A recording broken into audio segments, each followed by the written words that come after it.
Hotel Bravo, hold short runway 0. I'm not sure what I'd do if I don't qualify. I haven't made a backup plan.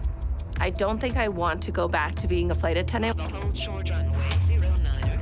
Flying up north is one of the most amazing places to fly. Once we're up north, we're what we call uncontrolled airspace. I had a pilot come in, and I could just tell he was just trying to dismiss me. He didn't want to tell me what was wrong with the airplane. I could just tell he really didn't want to talk to me, thought that I wasn't qualified. Welcome back. That was Only Up, a new documentary following the stories of several women as they shatter stereotypes in the aviation industry. And joining us in studio today, yes, is the producer of the film and an air traffic controller herself, Kendra Kincade. Welcome, Kendra. Okay, so Kendra, let's get into it. Yeah. Okay. You're not only an air traffic controller, you're also an activist, and I understand that you founded a nonprofit called Elevate Aviation. Talk to us about that organization and why you wanted to make a film about the women in aviation as well. Okay, well, yes. So Elevate Aviation is a nonprofit organization to get women and underrepresented people into the aviation industry. Mm-hmm. And we have programs all across Canada. And in Edmonton, we have a learning center where people can come for free to take programs to get the skills they need to get into aviation. And so we did a research project starting in 2018 to determine why there's not more women to get into aviation. Mm-hmm. And we also have a cross-country tour where we brought thousands of girls into the aviation industry. Oh, wow. And they all ask the same thing. Why haven't we heard of these careers before? Right. And so the documentary came up and we're like, okay, this idea came up and I just couldn't let it go. And so we made this documentary, and in this film, you'll see 2 students trying to become air traffic controllers, do they? And, thank you. And suspense. We follow an all-female aircraft maintenance engineer team that goes down to compete in the States at a big competition. So we're hoping this documentary will inspire people. And so what started this whole process? I know there was a chance meeting on a plane, supposedly. Okay, so I have no idea how to make a documentary. I'm an air traffic controller. I've never made a documentary. I've never gone to film school. And basically, I asked a friend, how do you do it? And he gave me this big, long thing. It takes over a year to get a broadcaster to try to get on board and everything. So I end up on an airplane going from Edmonton to Toronto, like I did here. And I was sitting on the window seat, and there was a man looking very uncomfortable in the middle. So I switch him seats to take the middle seat. Sure, very good nice for you. Very nice of you. Yeah. And but lo and behold, I start talking to the man on the end.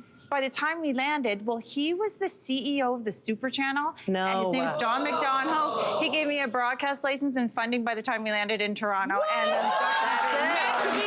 That was meant to always take the middle seat, just in case. I didn't even know what a broadcast license meant. Amazing. Moral of the story, take the center seat, folks. Take the center seat. Be nice, All right. give up your seat. All right, so you were really hands-on with this documentary, particularly when it came to filming the search and rescue. Why did you want to do that? Okay, so I'm an honorary colonel in the Royal Canadian Air Force as well. Thank you. I know. Thank you. It's a privilege, it really is. And so I had access to this opportunity, and I went with some members to do this route training. So I wanted to make sure we followed a search and rescue SARTEC. We did the first all-female team that did this RUIT training, underwater regress. So basically, what we do is we get into a helicopter. It's storming. The waves are real. There's thunder. There's lightning. Is that helicopter underwater? Yes, it goes underwater. What? It flips upside down. You get water up your nose over and over and over again, but you learn how to escape out of the helicopter. And then at the end, there's a big jump that, for some reason, my body didn't want to do it. But you have to watch the movie to see if I did it. Oh, yes. Cliffhanger. Cliffhanger. Okay, let's talk about your career as an air traffic controller, because some people, I don't even know what that really means. It could mean just 2 people with flashlights. That's all I know. Yes, that's what most people think. Right. Actually, most people think that air traffic control has like the wands, and that couldn't be further from the truth. So we're in Toronto right now. If you picture all the lights had gone out in Toronto, and there was no stop signs or anything, there would be chaos on the streets with the cars that were driving. So there are highways in the skies too. And so we as air traffic controllers make sure that those highways in the sky stay very safe with all like the thousands and thousands of aircraft that fly every day. And we keep separation. You can see here, we keep certain separation between every aircraft. If we don't keep that separation, well, we're in trouble. Yeah.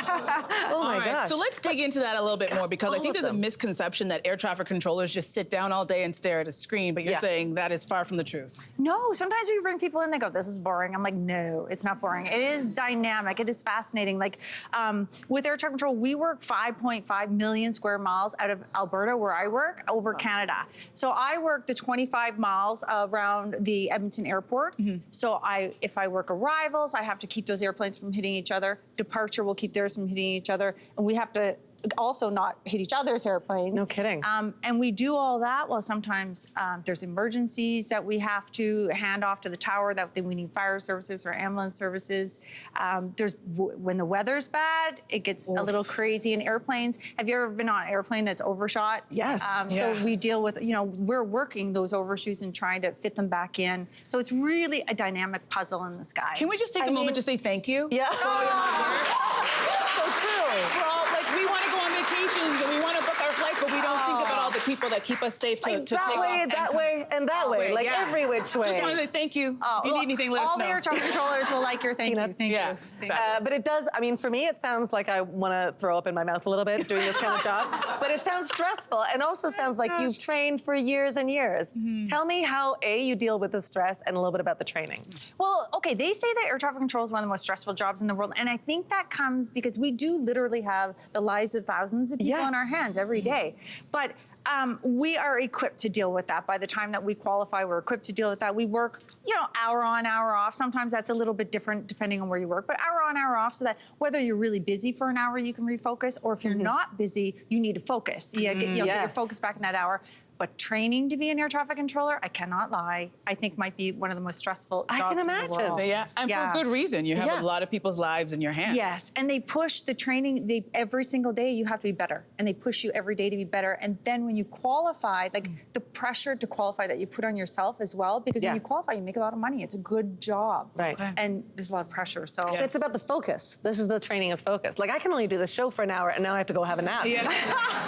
That's it. Me too. All right, so let's talk about something that's also really important, because Elevate Aviation, also you consult with organizations on how to make the culture more inclusive. Yes. So can you kind of give us a sense of the barriers that still exist for women in aviation? Yeah, I think if you're old enough to, I don't think you two are old enough to remember, but if Adorable. anyone's old enough to Adorable. remember Thank you. Pushing 10, that movie really, it did not portray, it kind of put the stereotype of what it's like to be an air traffic controller. So whether it's an air traffic controller or anyone in the industry, there's these barriers that exist and stereotypes. So people think that to be an aircraft maintenance engineer, you're a man. Yeah. To be a flight attendant, you're a woman. That's changing a little bit. Yeah. To be a pilot, you're a man. And of course, anyone can be any of these things. So at Elevate, we actually go in and help people assess their culture and change their culture and I'll just give you one example. Yeah, please. There are policies that exist that will pay for Viagra and not for menopause medicine.